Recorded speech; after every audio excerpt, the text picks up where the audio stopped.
बाबाजी दुआरवा चंदनवा रेशम डाढ़ी लटकेला हे।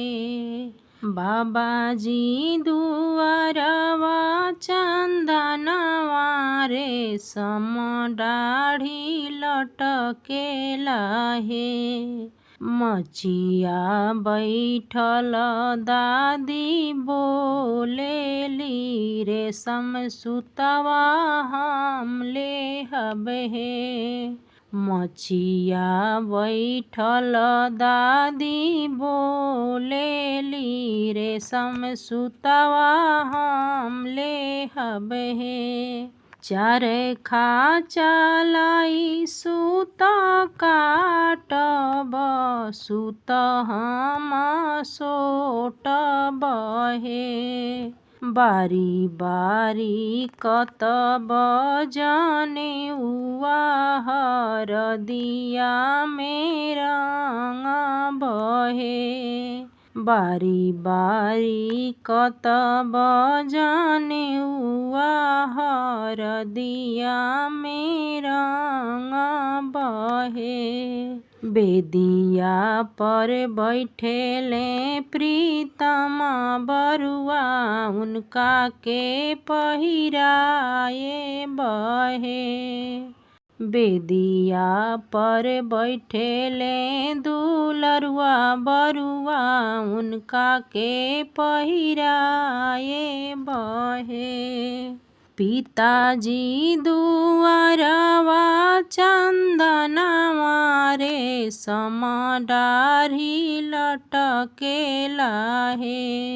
छोटका पिताजी दुआरा चंदनवा रेशम डाढ़ी लटकेला हे।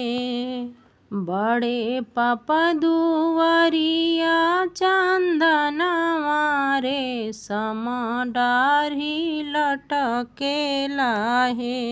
मचिया बैठल आमा बोलेली रेशम सुतवा हम लेहब हे। मचिया बैठल बड़ी माँ बोलेली रेशम सुतवा हम लेहब हे। पापाजी दुआरवा चंदनवा रेशम डाढ़ी लटकेला हे। चाचाजी दुआरवा चंदनवा रेशम डाढ़ी लटकेला हे। भैयाजी दुआरवा चंदनवा रेशम डाढ़ी लटकेला हे।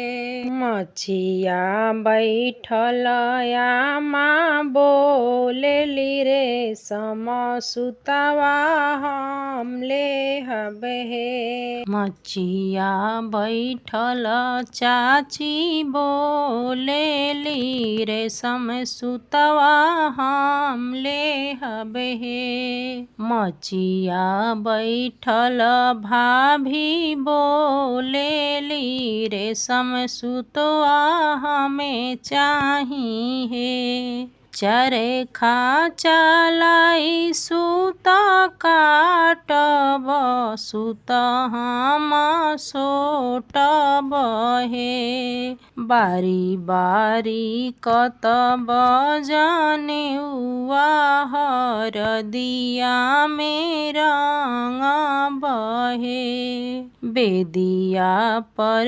बैठेले प्रीतम बरुआ उनका के पहिराए बहे।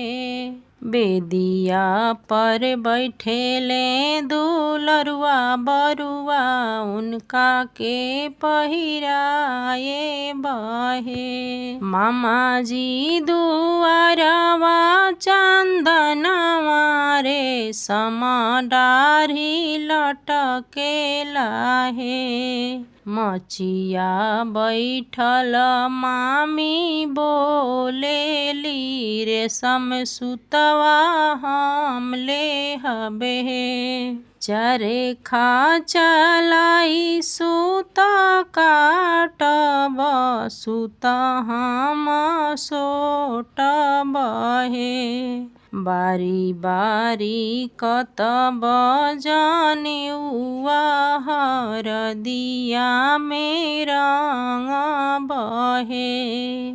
हमरा लालन के जनेउआ, उनही के पहिराए बहे। फूफाजी दुआरबा चंदनवा, रेशम डाढ़ी लटकेला हे। मचिया बैठल फुआ बोलेली, रेशम सुतवा हम लेहबे हे। मचिया बैठल फुआ बोलेली, रेशम सुतवा हम लेहबे हे। चरखा चलाई सूत काटब, सूत हम सोटब हे।